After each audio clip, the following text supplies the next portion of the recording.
Hello, my darling earthlings. I am your mother goddess, Kira Graves. I am your mommy, Kira Graves.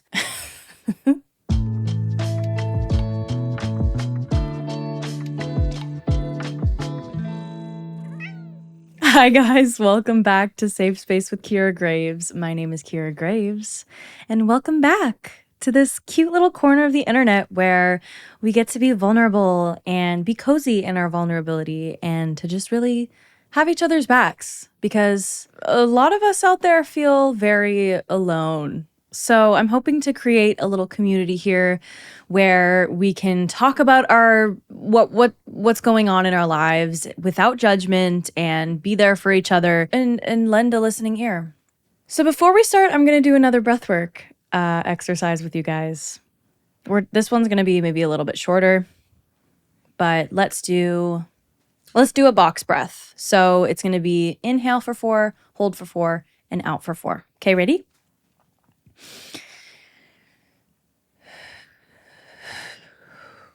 Just let your breathing settle naturally and inhale.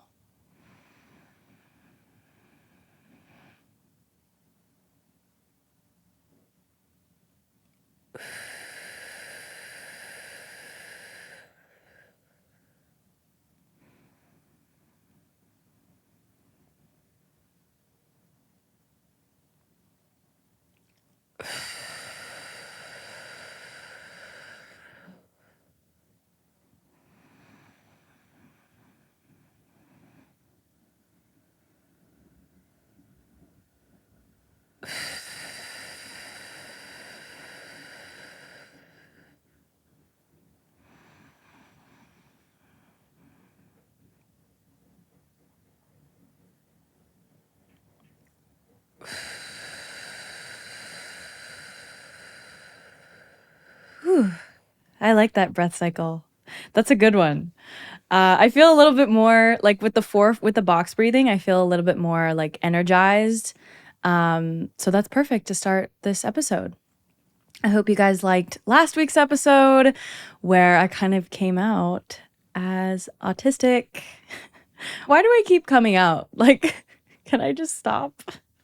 Thank you so much, though, seriously, you guys, for all of your comments and your love. Oh my gosh, I was completely overwhelmed, like, and not expecting that response from you guys. So thank you.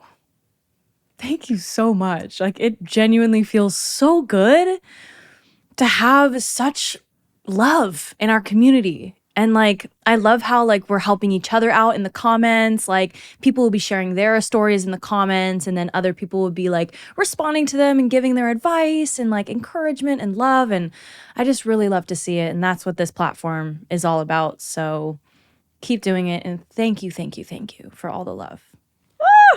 So I hope you like that box breath. I know I had a couple people last week being like that, like it was hard for them to inhale for that long and exhale for that long. Totally cool. I feel like our breath kind of moves with whatever we're going through. And if we might be a little bit more constricted, a little bit more stressed in our everyday lives, then maybe it's a little bit harder to take those deeper breaths. So I wanted to provide a little bit of an update since my last podcast and also since my last vlog.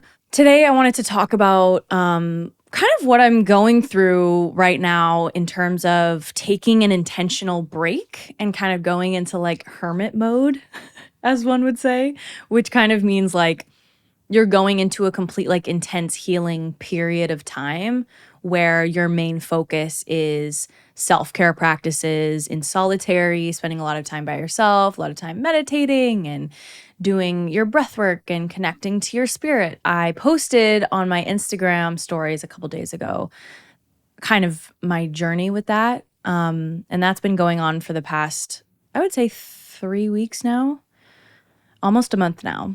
But my spirit guides were telling me to take an intentional break from work and from the regular everyday stressors I was kind of experiencing.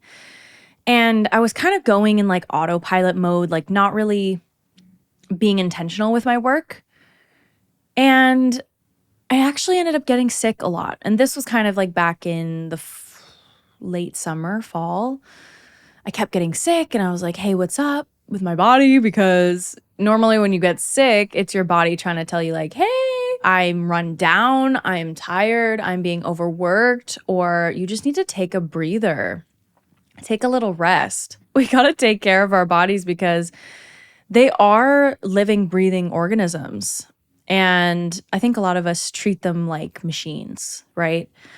Which they are miraculously designed organisms. And I guess you could say machines, but it also, our bodies have a living component to it.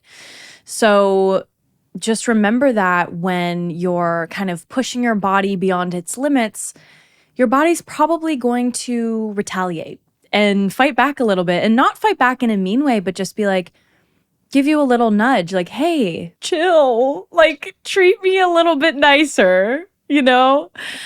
And I wasn't doing that. I was like pushing my body past its limits. And I've honestly been doing that since I started like working basically. And since I was very young. And I started working honestly when I was 4 years old. I started modeling and acting when I was 4. So I've actually been working for a long time. And I've always had this like workaholic mentality, this like go, go, go, gotta be the most productive kind of mentality, because I thought that's the only way that I would get ahead. And I will say that, you know, having that mentality did really help because it did get me to where I am today. And I'm very grateful to myself for, you know, putting all those action steps in, following through with those plans and reaching my goals. And I am very proud of myself for that. But there needed to be a level of balance, and I was missing that. I was missing the yin and the yang. So like my yang was going like cray cray, and my yin, I wasn't listening to my yin at all. The yang is kind of like the masculine. It's the action taker. It's that part of you that, you know, loves productivity and loves doing things. Whereas your yin side, your feminine side, is a bit more like your extremely intelligent and intuitive side, and also your side that prioritizes rest. All of your, you know, ideas come from your feminine. But your masculine and your feminine need to be able to communicate on these matters so that your masculine can take the advice of your feminine and then act upon those intuitive instincts. So, long story short, I was getting a lot of messages this fall to take the rest of the year off from work, I guess. And like, I guess you could say I'm still doing work because I'm like recording my podcast and I'm doing videos. But to me, that's not work. Because like, well, one, I'm not really getting paid for it. I'm just like doing it because it fills my heart. And like, I'm only going to be doing the podcast and the videos and stuff when I feel like inspired to. I'm not going to kind of force myself when I'm really tired, but I'm like, oh, like I really want to get a video out because I need to be consistent and blah, blah, blah, blah, blah. I've told myself, no, like this is a time for deep rest. And at first I had a lot of conflicting thoughts and fears that came up when I tried to tell myself like, hey, you need to take a break. The major thing was the scarcity, the lack, the fear surrounding money, the fear surrounding, oh my God, like, what if you are never going to make a cent again in your life because you took this break? Or you're not going to be getting ahead in your career if you take a break. Maybe you're going to set yourself back. So I was having all these thoughts and I went back and forth a lot. And I only really recently like sunk into the idea that I will be taking a break, and I am taking a break. But those were the thoughts I was battling for a long time. I had to reassure myself I do have the financial capability to take 2 months off. Like looking at my finances right now, I can feel confident that I'm going to have enough money for the next 2 months to sustain me. And for that, I am so fucking grateful. And I realize that not everyone has that. Most people do not have that type of, you know, time to take off. So I basically just had to confront those fears and be like, you know what? I am okay and I will be okay. And in fact, I will be even better after I take this break because something is just really urging me to stop, reflect, and take care of myself and heal and allow myself time to heal and not put any extra stress on myself and my body at this time. This was kind of like a hunch. This was like a little tiny feeling that I needed to do this, and I ended up acting upon it. And I feel really fucking good that I did. And I know that it was the right thing to do. Because I was kind of feeling stuck in terms of like, I don't know, like my content, my career direction. I wasn't really feeling motivated about like anything in my life. I was just kind of on autopilot doing what I had always been doing. And I didn't really give myself like a time to stop and be like, oh, is this still what I want to be doing? Is this still aligned for me? I quit the management company that I had been working with for 5 years. That was a really scary thing to do too, because I was like, oh my God, like they've helped me get all this work from brand deals and stuff like that. Like, you know, I've been really successful with this company, but there was just something that I wasn't aligned with anymore. Like I wasn't vibing with the company anymore. But I had to tell myself, like, Kira, you are capable of making money even if you aren't with this management. You know, you can always make money despite who you're working with. You can always make money. Money is always available to you. And I am the brand. People work for me, but at the end of the day, I am my own boss. So I have the option to, you know, move on to working with people that are more aligned with me. The other thing that I kind of had to stop doing, in which I was kind of on autopilot mode, was posting just for the sake of posting. Posting just for the sake of consistency, which consistency is good, of course, in content creation. But I want to make sure that my content always has value, and whatever I'm putting out there, people can take something beneficial away from the content. But for a while, I was finding myself just making kind of empty content. And that's what I mean by I was on autopilot mode in my work. And it wasn't feeling fulfilling anymore. I also had to deal with the fact of like, it's okay if I have a little bit less of a consistency right now as I'm figuring out what I really want to put out there in terms of my content. And that the right people will see my content. Even if it's not the same amount of people as before, it's going to be the right people. The people are going to find the content who need it the most. And that's the most important thing, is not the numbers. It's the people. It's the human beings that you impact. So that's my intention. So that was another reason why I decided to take a break. And I told myself that in the new year, come January, I'm going to feel a lot clearer on what direction my content is going to be going in. I'm doing where it's going. I'm still kind of like, I'm still making content, but I feel like I'm just a little bit clouded. So I'm giving myself this time to stop, reflect, also like heal. You know, when we're healing, we have to prioritize rest a lot more. So I made a little like schedule for myself because I love like lists and schedules. So I made a goal that every weekday I'm going to do 4 self-care activities, okay? Morning gratitude journaling. So that's basically just writing down in my journal what I'm grateful for every morning, and kind of just letting my pen flow and really soaking in the gratitude, because I think that's another thing I was missing was I wasn't being grateful for what I already had. There's so much beauty around me. There's so many blessings in my life that I was missing because I was getting caught up in other things. So the gratitude journaling is really important for me, and it's really been uplifting my mood lately.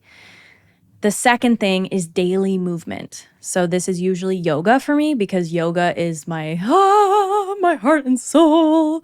So whether that just be, 10 minutes of stretching on my mat at home, or maybe I go and take a class. But movement is another way to get blocked energy, aka trauma, stress, whatever it is, out of your body. Get that life force energy moving throughout your body so things don't get stuck. and I'd been feeling stuck. So the yoga's really been helping to get that stress out, right? The muscle tension, just relieve some of that. And yoga is also a form of meditation. And that brings me to my next point. I want to meditate every day. Whether it could be in the form of yoga, for sure. Because I have trouble meditating for sure. Like when I sit down and just like close my eyes, I just start thinking about stuff. And it's really difficult to calm my mind. I haven't been able to like get to the place where I want to in meditations, but that's okay. There's a lot of different ways you can meditate. You know, another example of meditating is, you know, painting or drawing or going on a walk and observing nature, or, you know, even going on a walk and just listening to music in your headphones and like really absorbing yourself in that music. That's a meditation. Yoga's a meditation. Exercising can be a form of meditation. I just saw a seagull like chasing a bird. Oh my gosh. Ah, no. And then my fourth self-care activity of the day is reading. I'm such a fucking bookworm. Like it just gives me life. Learning new information gives me life. So I read a lot of spirituality books, self-help books. There's this one that I've been picking away at for so long. It's like a 600-page book. It's called Eastern Body, Western Mind. I'm actually thinking of doing a little like book review on my YouTube channel, showing you guys like my favorite self-help books and spirituality books. So let me know if you're interested in that. Let me know if you're interested in books, because books is like a very special interest of mine. So those are my 4 self-care activities that I try to do every weekday. And then the extra things is I'm doing hot and cold therapy once a week. So basically there's this place I go to. It's called Othership in Toronto. And it's a sauna. There's ice baths, and you can either do it like free flow, which means you can go in and, you know, lead your own session of sauna and ice bath. So you basically do like 15 minutes in the sauna and then go 2 minutes in an ice bath, and then you take a rest, and then you can repeat the cycle if you want. But at Othership, they also have classes. So they have guided sessions where there's an instructor and they take you through breath work and sometimes even like vocal release. Like sometimes we'll be screaming and crying in a sauna, and it just feels so cathartic and helpful to the nervous system. So that's something that's been really working for me. Microdosing has also been really helping me. So microdosing mushrooms, this will be psilocybin mushrooms. If you do this, I recommend like really making sure you know where it comes from. That has also been like just rewiring my brain every time I do a microdose, which is a very, very, very small dose of psilocybin. You don't necessarily feel it. You don't necessarily like get that. You don't get hallucinations. You don't get that like psychedelic feeling. You literally just feel like really like your highest self. You feel like your best self that day. And sometimes that involves crying. Okay. Sometimes it involves a little bit of darker emotions, and that's okay. And sometimes that's what you really needed to feel in the moment. I'm trying to do it once a week. And by the way, in Canada, mushrooms are decriminalized. So we actually do have mushroom dispensary stores here. But if you're elsewhere, I just want to make sure that you really are sure and you trust the person that you're getting the mushrooms from. Okay. And know your dosage. Measure it out. And if you're a first timer, have someone guide you. Because if you just want to do a microdose, make sure you're just doing a microdose. So that's like under a gram. Probably even sometimes it's less than half a gram. So just make sure you know what you're ingesting. I can't stress that enough. And my other optional self-care thing is just going on a walk. Just going on a good old walk, like especially in the winter. I tend to like coop myself up inside and never leave my house. So going for a little walk in the neighborhood is like really refreshing and regenerating to my energy. So that is what I'm doing until the end of the year. That is literally my schedule. My main priority is self-care, and I'm doing a great job. And I really needed it, to be honest. Like, I was getting way too many panic attacks, way too many like meltdowns. Also going through my autistic discovery, like really needed this to just heal, work on my mental health so that I can like come back to working in a more grounded, stable way and have more clarity on my intentions for my work. Yeah. I wanted to share that because it's really, really hard to take these breaks in our culture, in this society.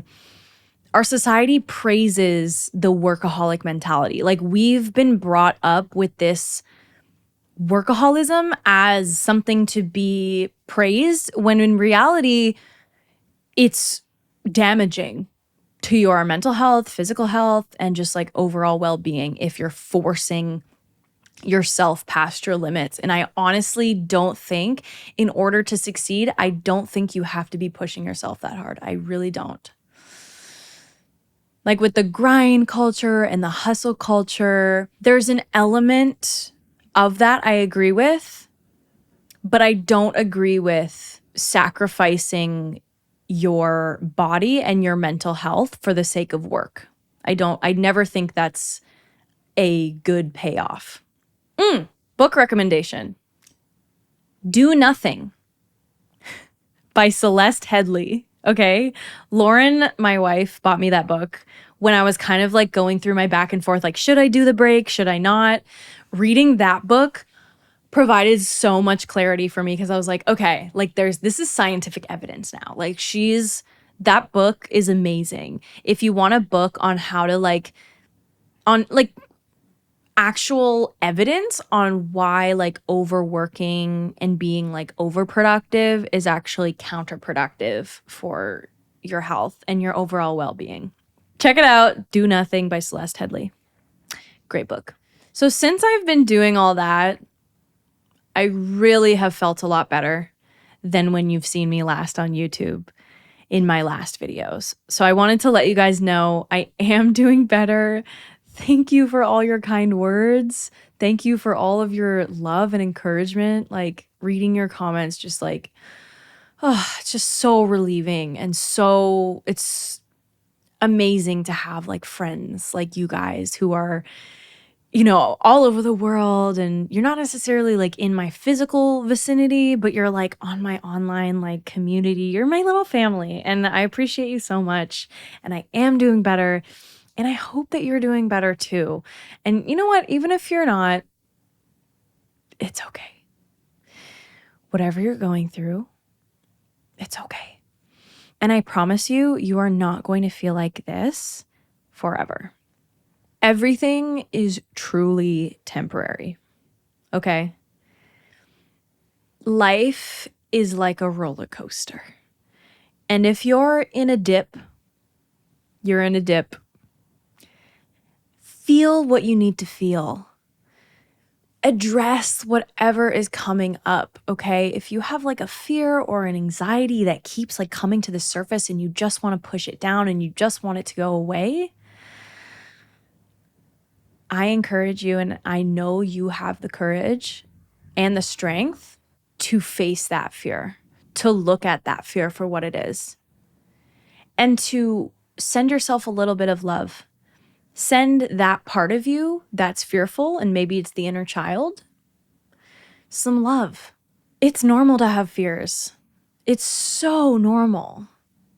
If it helps to even just like talk it out with someone, you can comment below in the comments. Like, you can like vent your fears below. And this is a safe space. And if you need someone like in physical, ask one of your friends if you can just talk to them about how you're feeling. I always encourage you to talk to someone in terms of a therapist or a counselor. Help is available to you. You are not alone, and you don't have to do this shit by yourself, okay? You have so many people watching out for you, including me. And I say that sincerely. Okay? I love you from the bottom of my heart, and I can't wait to talk to you next week. Mwah. Take care of yourself.